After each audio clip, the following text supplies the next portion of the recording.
The Chargers 2022 season has shown us there will be some big needs that need to be addressed after the season. And on today's show, we're going to tell you the 3 things we would do if we were named Chargers general manager. You are Locked On Chargers, your daily podcast on the Los Angeles Chargers, part of the Locked On Podcast Network. Your team every day.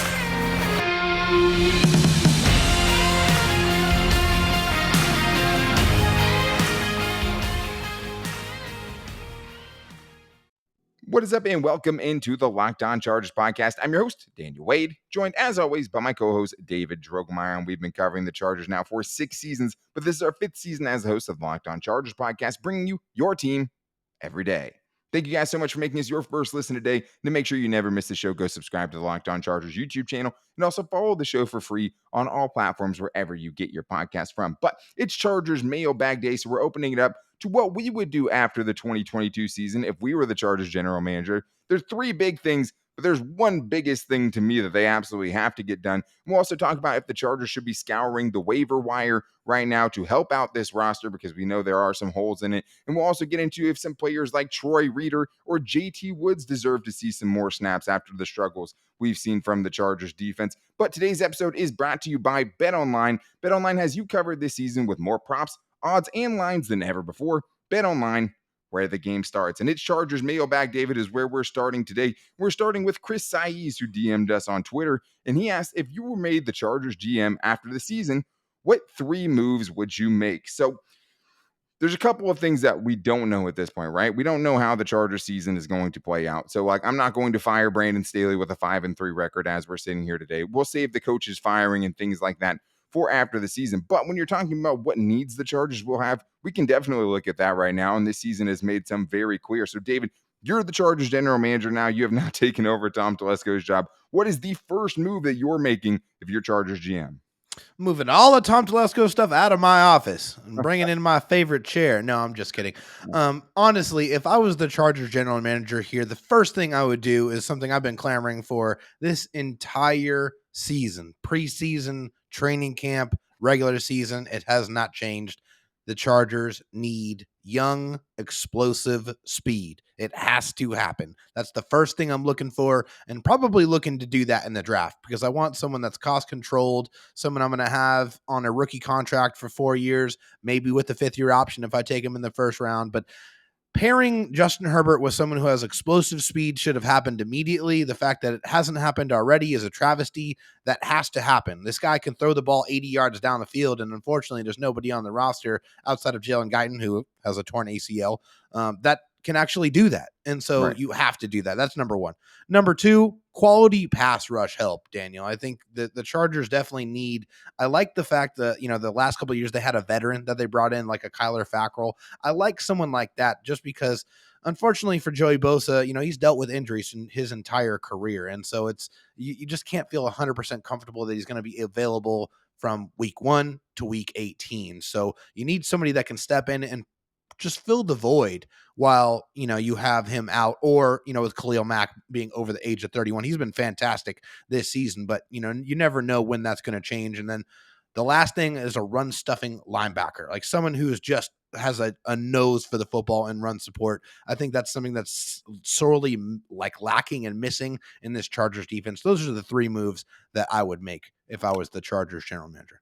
For sure. I'll get to the speed receiver. I think that's up there. But to me, I think it's much simpler than that. The first thing I'm doing after this season, if I'm Chargers general manager, is the most important thing to this team. I'm extending Justin Herbert. I'm giving him his extension. That is the thing I'm doing for sure. Because to me, it's the absolute soonest that you can. You have to wait till after their 3rd season. Yeah. And to me, he's shown enough. I'm sliding Justin Herbert an open checkbook after this season. That's the one thing I know I can't mess up in my first day as Chargers general manager. So for me, David, Justin Herbert, not only this year, has shown that he'll gut through it, right? That's something that's big. That's a huge sign of leadership right there. Absolutely. He's shown that he can elevate the players around him, right? And he's already shown that even through 2+ seasons, he's already one of the elite quarterbacks in the NFL. So to me, that's easy. It's easy to overlook, but that's the number one thing, the most important thing the Chargers can do first thing this offseason. Yeah. Hey, I can't disagree with that whatsoever. The sooner you sign Justin Herbert to that long-term extension, the cheaper that contract is going to be for you. Sure. Because, after this season, if he takes the Chargers to the playoffs and wins a playoff game, his market's going to go up and Yeah. up and up and up. And so the sooner you get that deal done, the better it is going to be for everybody. And, you want to take care of your quarterback, especially if he's proven to you that he's a leader on the field, a leader off the field, a really good role model. Like Justin Herbert's just a good man. And I think everyone knows that. And it shows whatever he's doing. So getting that contract done and getting that out of the way for a long period of time is definitely something that I would never disagree with. Here you go, Justin. Write as many zeros as you want, buddy. I Exactly. mean, that's basically Let's all get it this is. done. Let's put this out of the way. Get it out of I the mean, way. the most important thing is the dude's really good. The Really dude good. has the goods. He's an Yeah, elite quarterback already. You do whatever it takes. He should retire as a Charger I unless agree. something dramatically changes. But I've seen enough. And the other important thing is an extension. It's not going to kick in until those years after his rookie contract end anyways, right? So Exactly. after the 4th year, after the 5th year option. So it's a Yep. few more years before you're actually having to worry about what that hit's going to look like. And I'm trying to get him signed before Lamar Jackson. I'm trying to get him signed before Yeah. Joe Burrow and some of Sure. these other big contracts coming down the pipe. Yep. But for me, the second thing I had was, do whatever it takes to load Justin Herbert up with more speed and explosiveness in the offense. I mean, I think we can all see Please. just a lack of speed. And I mean, the Chargers have playmakers. Mike Williams, Keenan Allen, and Austin Eckler is somewhere most Absolutely. teams would want to start, right? But you look at what Miami did with Tua, getting him Jalen Waddle and Tyreek Hill, and how much that he went from a total bust to, Dolphins fans all up in our mentions, right? Like that happened quickly. And a lot of that is trading for Tyreek Hill. Look at what A.J. Brown has done for the Eagles, Oh, getting yeah. traded there with Jalen Hurts, who had a ton of questions around him. Look at Joe Burrow and what he was able to do in his first year with Jamar Chase going to a Super Bowl. That's not a coincidence. For me, No. you have to do whatever it takes. I know this year you wanted to load up defensively. You needed it. You need to Sure. go find more explosiveness, more playmaking for Justin Herbert, guys who are faster, guys who can really use his gifts that he has, right? And Create. give Yeah. him guys to actually use his full arm and all of those Yeah. things. We don't really have that right now. And I think part of that too is I'm not going to fire Joe Lombardi today. We've already talked about it, right? I Right. would said I would be okay if they considered going to Shane Day during the bye week, right? I think he's Right. been pretty good recently, Joe Lombardi. I know I Yeah. might take some heat for that. I mean, at least after the beginning part of that last game, I think it got a lot better and there were some drops and stuff. But I'm totally reassessing that I have the offensive coaching staff in place that's fully getting everything that they possibly can out of Justin Herbert, no matter what, after this season, no matter what happens for the Chargers over these next 10 games. But there are 9 games, I should say. But the last thing for me is I have trade for Derek Brown, but really it's just get more physical up front. Like I do think that the linebacker is definitely a huge issue in the Chargers run defense, but I do think that the Chargers are still sorely lacking just that monster in the middle of the defense. And I think it shows up week after week, and we haven't had that guy. The Chargers really haven't had that guy since Jamal Williams, right? That's like Yeah. how long it's been since they had a dominant force. Everything's coming together for Derek Brown this season in year 3. He's a guy that was a top 10 pick. If Carolina is trying to fully rebuild and stock up on picks, I'm definitely exploring that avenue. But I think adding a linebacker, just getting more physical is a huge part of it. Yeah, it's exactly right. It's just someone who can really just change the attitude and change the temperature around the run defense. It's just a guy that's not going to take it.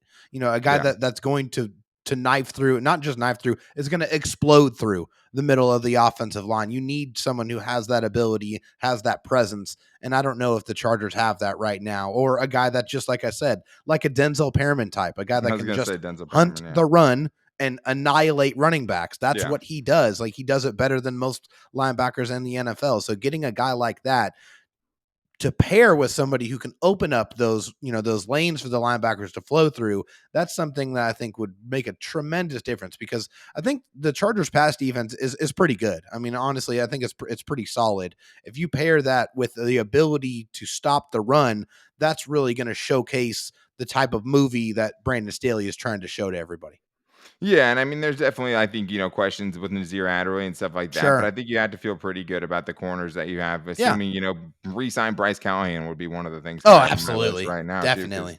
I mean, that dude has been It's been great. electric so far this year. But we do have more Chargers mailbag questions that we want to get into. But if we're GM, that's, where we're starting, personnel-wise for the Chargers and trying to get them up. But I'm also, right now, if I'm the GM, scouring the waiver wire to find out if there's any players out there that can possibly upgrade my team. There's a couple that could make sense.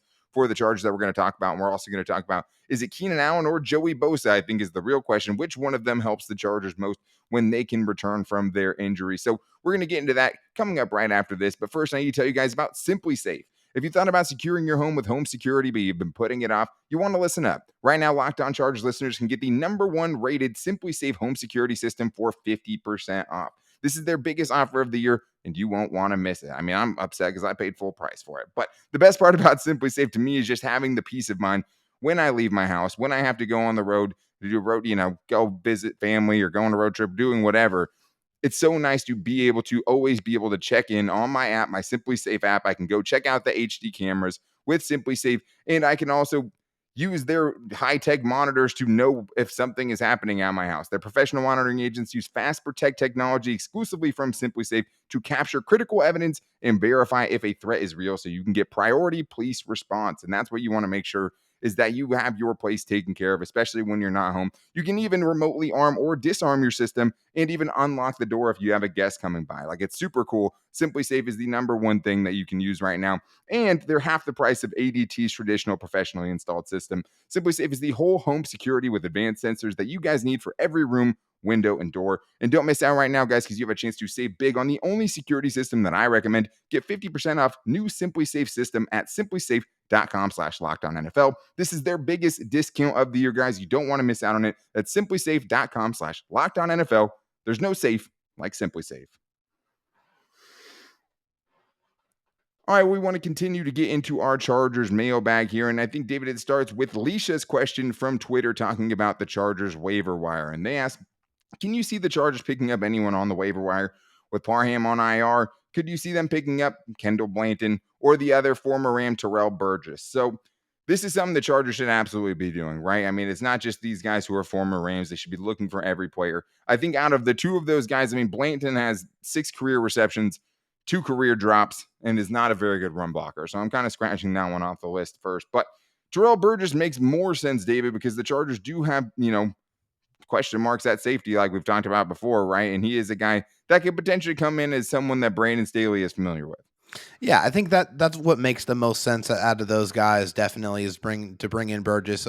Apparently, the Chargers have looked at him in college, and so I mean that it would make sense as a connection, to bring in, because hey, the Chargers are thin in the secondary. I mean, they're an injury away. We talked about it in the cornerback room from having a 6th and 7th round pick out there playing a lot of snaps, and again, if someone gets hurt in the safety room, I mean, who is gonna play out there? You don't know. I mean, Alohi Gilman's already getting a lot of snaps. It would have to be JT Woods, right? And we know how the Chargers feel about JT Woods. They don't really trust him to be out there. Yeah, they don't trust him. They don't play him at all. He has not played pretty much a single snap on defense whatsoever, and it's just you just can't feel good about his ability to stop the run. He just doesn't have enough weight to do that, and we saw that in the preseason. So yeah, I think I would definitely kick the tires on Terrell Burgess and see if that's someone you can bring in just to provide some depth. I mean, the Chargers should be looking at every single avenue they possibly can to improve their football team. The waiver wire is one of those places. Yeah, and he's a guy that it's hard to really know what he brings to the table fully because he Right. hasn't played a ton of snaps. But we do No. know he did play in Brandon Staley's 2020 defense with the Rams. And the one thing he has been really good at since he's entered the league and was also good at in college is tackling. And Yeah. the Chargers can absolutely use some better tackling. I mean, it would have to probably be some sort of in the box role, but maybe that frees you up with kind of the inconsistency with Nazir Adderley on the back end to either use Derwin James back there more or be able to blitz Derwin James without feeling like you're losing his tackling ability in the box. So I Yeah. think there are a lot of reasons it makes sense. You still have to cut somebody though. And I don't know if the Yeah. Chargers are going to carry, at this point, they already have 5 safeties is something they don't usually do. We would have to see what happens, but maybe, JT Woods will actually get in. We'll talk about that in the next segment. I think this is a really good question though that we have here from Dylan Kirkpatrick, who asks, who is the most important player that can come back from injury? Is it Keenan Allen, Mike Williams, Joey Bosa, etc.? David, that's a good question. I think it's obviously, it's Keenan Allen over Mike Williams. So I guess in this situation, and Rashawn Slater, right, we're only doing guys that will come back this year. Right. Those 3 guys will come back at some point this year, whenever that is. We don't know. Yeah. It's between Joey Bosa and Keenan Allen. I think there's an argument for both. There is, and that's what makes this one extremely difficult because they are so extremely valuable to both sides of their respective, sides of the ball. I mean, on offense, you can't replace. I mean, you've been able to see what the offense looks like without Keenan Allen and his ability to get first downs on third down, to just be an animal in that route, to be able to win off the line of scrimmage without being the fastest guy in the world, because he's such a technician with his releases and his route running. That has been sorely missed. But then you go to Joey Bosa, and that he's a phenomenal pass rusher, has a relentless motor, and a guy who really provides quality run-stopping ability on the edge, and that's something that has really hurt the Chargers in Yeah. their run defense. And just Also, pressure in general, yeah. yeah, and just pressure in general too. You're not allowing Khalil Mack to really be as free as he possibly can because he's getting all of the attention right now. So that's such a tough question. But honestly, I think it's probably Keenan Allen, just because for what he does for the offense. He keeps the offense going. He's one of those catalysts to be able to move them down the field. He doesn't always get the scores in the red zone, but he definitely helps the team get to the red zone. Yeah, he's a monster in between the 20s. I do think that you can make an argument for both sides. I mean, I think Joey Bosa has the better argument that he's the best player on the Chargers defense. And Yeah, with Keenan Allen, it's okay, well, is he better than Justin Herbert, right? Is he better than Rashawn Slater when he's healthy, or Corey Linsley? Like, there's at least more of a debate. sure. Joey Bosa, I mean, is a freak, and we've seen how bad the defense has been without him. And we saw Yeah, that at least they were keeping it together in the first two games versus the Raiders and the Chiefs. yeah, Unfortunately, I think the defense, it's kind of too far gone at this point, at least right, to the extent of, I don't know how much the Joey Bosa Band-Aid helps. Like, he helps tremendously in a lot of ways, but as far as them sure. not giving up points or the other weak spots that they have, for Keenan Allen, I at least feel like, hey, he comes back and the offense is much closer to being good than the defense Yes, is. Like, yes. Keenan Allen could make their offense good again, which they Oh really yeah, haven't been since right. he's been out, right? Not consistently good. No. I think it's maybe Keenan Allen. I guess the argument for That's what Joey I'm saying, it's Bosa, a though, is really like, tough no, really, question. it's a great question. It's a really good question. I'll go with Joey Bosa just because you went Keenan Allen here, because I do think it's like two different things. Like, Keenan Yeah, Allen helps you in the receiving department, right? He's not sure. necessarily going to help you as much as a run blocker Right. or the other I things mean, that he he's is doing. good. Even He is a good of run course, blocker. but Yeah. that's not as crucial as, No. okay, Joey Bosa helps you stop the pass and the run, right? He helps Sure. you with both parts of that defense. He helps you Yeah. create more turnovers as well. Yep. And the Chargers just really, like, it seems like that has totally deflated the defensive side. You get so much better defensively if Joey Bosa comes back, even for a terrible defense. But Yeah. we do have a voicemail I want to get to here quick.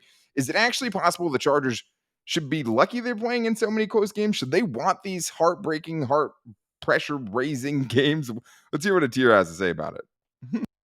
And hi, David. My name is Atir. I'm good friend. I have a question. I know a lot of our fans want the Chargers to win decisively, but I really love playing close games. I think that will help this team to be battle tested. They've been there. They've done it. I want them to continue to play close game because it's going to help them in the playoffs when they get in. Do you think it's a good idea to play in a close game?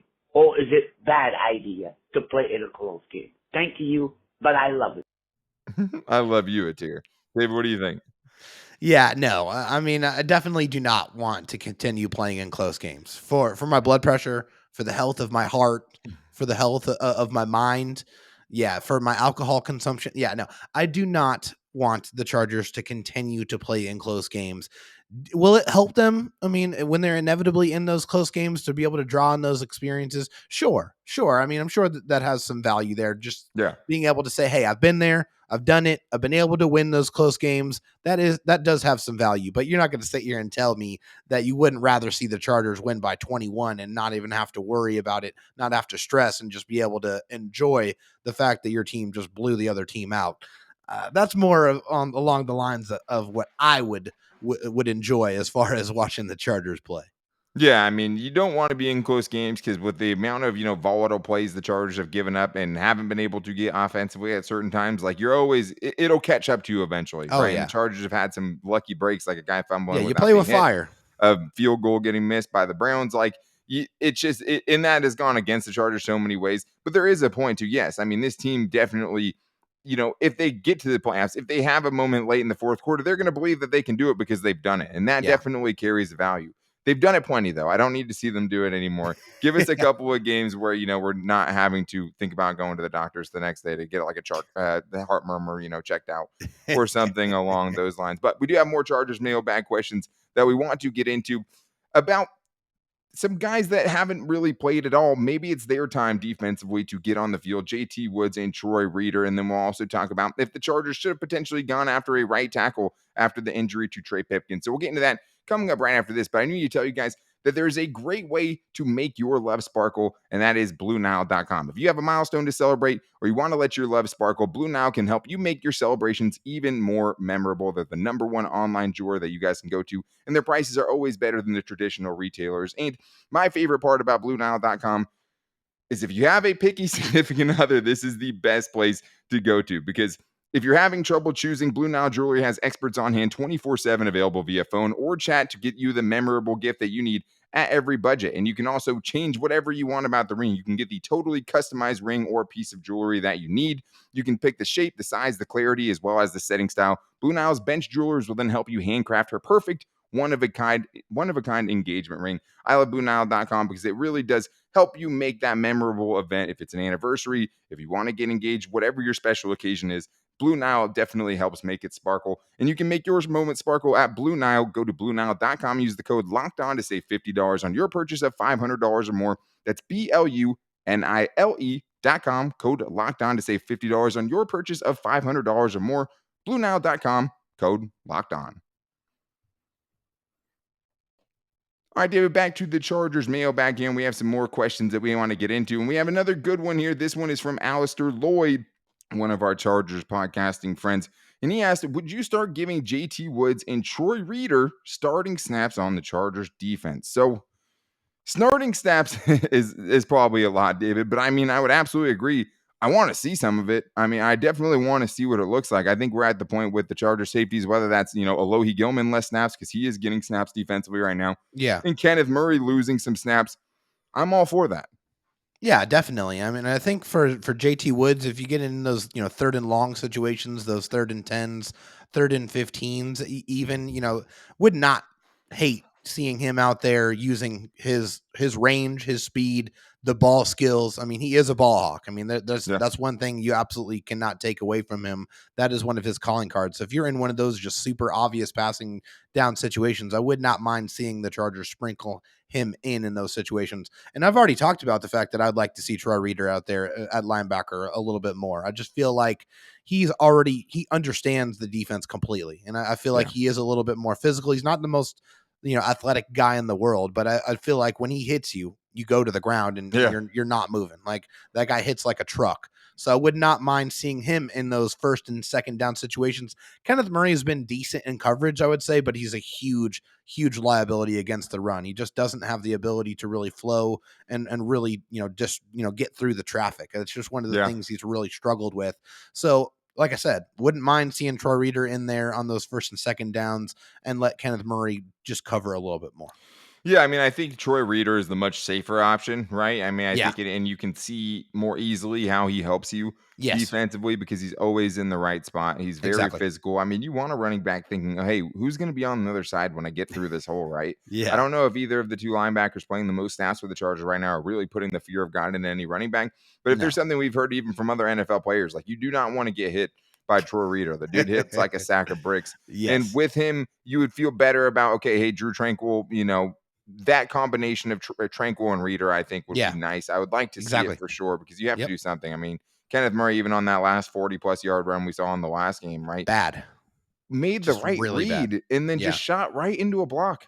Like why not continue right flow to the outside when you had nobody in front of you? It just doesn't make sense. Yeah, I mean, the contain wasn't there. It didn't make a lot of sense there. He should have definitely made that tackle for sure. And we've just seen way too many instances of that. So JT Woods, on the other hand, it's hard to say with what we've seen. He's going to help your run defense. He's definitely a liability there and puts a big question mark there. But a lot of guys have been in that secondary at times, right? And he does bring some playmaking ability. Let's get to the next voicemail that we have here. This one is from John in the OC, wondering if the Chargers should have done something to potentially bring in a new right tackle. Hey, this is John in Orange County. My question is, with Trey Pipkins getting injured, do you think that the Chargers will sign a free agent? right tackle? And if so, who would you like to see them sign? Also, with the buy or sell, will the Chargers have a blowout game? I think I would disagree, and I think that the Chargers do have a chance at a blowout game late in the season when they play the abysmal Indianapolis Colts, when they hopefully have Joey Bosa back by that time, have Keenan Allen back, Joshua Kelly, maybe even Mike Williams. So let me know what you think. Thank you. Well, on the blowout front, I mean, by the time the Chargers get to the Colts, right, Jonathan Taylor will be heating up again and rushing for 180 yards a game. So Yeah. the teams the Chargers should blow out just because they should doesn't mean they ever really have. So Yep. see what happens with that. But as far as the right tackle, David, I mean, if the Chargers were going to do something at right tackle, we probably would have seen it. And the other important thing here is it's not a given that Trey Pipkins is even going to miss this game, which I think is an important part of this conversation. Yeah, Brandon Staley said in his, Monday press conference that although there was an aggravation to the MCL sprain, he still has a chance to play on Sunday night. So, we'll see how they manage it. We'll see how he responds from the treatment, and, we'll see if he's going to be out there. But as far as are the Chargers going to bring anybody in? No, I'm sorry to tell you that the Chargers are not going to bring anybody in. They did, however, bring in somebody to do a workout on Tuesday. They brought in Austin Pleasance, who has very little NFL experience. He played in one game for the Jacksonville Jaguars. He has been associated with the Carolina Panthers as well, but he doesn't have a lot of experience. But, that's one guy they have brought into the building to at least take a look at. Sure. And I mean, if something was going to happen, it would have happened Monday. You know what I mean? Yeah. And I mean, if there's one thing we could take away from the Charger season so far, it's that, okay, well, we're just going to try to make it work until the guys Yeah, that we have exactly. get healthy again, right? If they're not going to do Yeah. it for Keenan or Mike Williams or, Joey Bosa, in a big way, they're not going to do it for potentially trying to not use Storm Norton. There's one saving grace. I mean, Storm Norton has been better at right tackle this year than he was at left tackle. When Rashawn Slater went out, he was abysmal playing left tackle, and he played right tackle all of last season, right? Right. I'm hoping that Trey Pipkins plays, and the good news is we actually saw Trey Pipkins leave in the second half against the Kansas City Chiefs, and he Yep. played the next week. So, Right. there is a precedent for him, and that was, when he initially heard it the first time. So there is precedent for him to kind of come back. I think the Chargers know how important it is for him to be out there when they made Jamari Sawyer so quickly their left tackle, just to have it Yeah. not be Storm Norton. Yeah. At the same time, though, it's going to be bad if it is Storm Norton. We'll talk about that. I'm sure that'll be part of the crossover with the Locked On 49ers tomorrow, because even if Trey Pipkins, I mean, Nick Bosa is a very, very scary man. So Yeah. we're going to talk about that, but I don't see any kind of acquisitions coming. Hey, if a veteran right tackle gets released at any point, right, you need more depth regardless. If somebody goes on waivers, I don't blame them for trying to bring somebody in, but Pleasance is more a practice squad type of a player, a practice squad level player, not someone Yep. who's going to come in and contribute for you right away. We have one more question here, though, from Andrew Slaughter, who asks, DeAndre Carter has turned out to be a great signing. How likely is it that we sign him to a longer contract after the season? David, I'll open that one up to you. Yeah, so really quickly here for DeAndre Carter, he was brought in here to be a kick returner, punt returner, and maybe sprinkle in a few offensive plays. He's done a whole lot more than that, and he definitely has already earned the respect and the trust of Justin Herbert. Yeah. In the contract. He's earned it. He's absolutely earned it. He's only signed for $1 million for 1 year. So yeah, absolutely. I mean, if the season stops right now, he deserves a new contract for the next season. And we still have 9 more games to go. So there is no telling what this stat line could look like at the end of the season. So yeah, you got to give credit for him for seeing an opportunity, taking it, and making the most of it. Yeah, I mean, I think the only problem is if you want the Chargers to go get an explosive playmaking wide receiver or something like that, that probably eats into what this DeAndre Carter role is, right? So you might be replacing him with a better, younger player. I mean, I think as far as like behind the line of scrimmage, DeAndre Carter is making things happen from a playmaking standpoint. That's really not his game. I think he's overachieved as a wide receiver, and the Chargers have gotten way more than $1 million worth out of that contract, even through the first 8 games of the season. If they want to bring him in as a punt returner or something like that next season, I mean, I think that's fine. But if you're signing up for another season, of Mike Williams, Keenan Allen, Josh Palmer, and then DeAndre Carter as kind of wide receiver 4, that's just not enough, right? You need better playmaking. It's like if he's still a big part of the offense next year, you probably did something wrong. So I love DeAndre Carter. I'd be happy to have him back next year, especially as a punt returner, because I think especially lately you're seeing his value there. Yeah. But at the same time, I think the Chargers should be setting their sights a little bit higher as far as, speed receiver, a playmaking type of receiver, I'd be Yeah. aiming my sights a little bit higher. But we'll see. Not to say that DeAndre Carter hasn't been awesome, because he absolutely has. But before we Yes. get out of here, I have to tell you guys a crazy story that happened to me.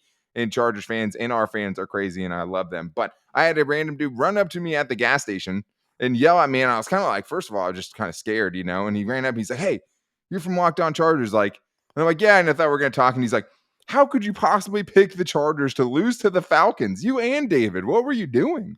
And I was like, "How can you be so confident?" First of all, nice to meet you. How could you be so confident that the Chargers are going to win? Chargers won. So I owe a shout out to Tim from the gas station. You were right. I was wrong. I don't know how you had the confidence. Chargers probably should have lost. Not the point here. So shout out to Tim. Shout out to all of our fans out there making us their first listen. We always appreciate you guys. That is going to do it for us today. Great news is tomorrow is crossover Thursday, and we're joining one of the best shows on the Locked On Podcast Network. It's Locked On 49ers. It's Locked On Chargers with Brian Peacock and Eric Crocker joining tomorrow. So make sure you guys are here for that, because it's going to be a big time matchup on Sunday Night Football. To make sure you don't miss it, go subscribe to the Locked On Chargers YouTube channel, and also follow the show for free on all platforms wherever you get your podcast from. You can find us on Apple Podcasts, Spotify. If you like the show, make sure to rate and review the show as well. We really always appreciate that. Definitely helps keep us going. You can also find the show on all of our social media. You can find me on Twitter at Dan Talk Sports, David Drogemeyer on Twitter at DroTalkSD. And as you guys know, his DMs are always open. And you can find the show's Twitter at LockedOnLAC. Thank you to everyone who called into the voicemail line today. If you guys want to get your voicemails and voice played on the show and get your questions on, you can call into 323-524-7924 to get your calls on. We also post the show on our Instagram at Locked On Chargers and our Locked On Chargers Facebook page. Thank you guys again for making us your first listen. If you need a second listen, check out Locked On Sports Today. From the games that matter, the biggest stories in sports, go beyond the scoreboard and behind the scenes with local experts and insights only Locked On can provide. Locked On Sports Today, available on this app, YouTube, and wherever you get your podcast from. But make sure you guys are back here tomorrow for Crossover Thursday. Locked On Chargers, Locked On 49ers. Until then, take it easy and go Bolts.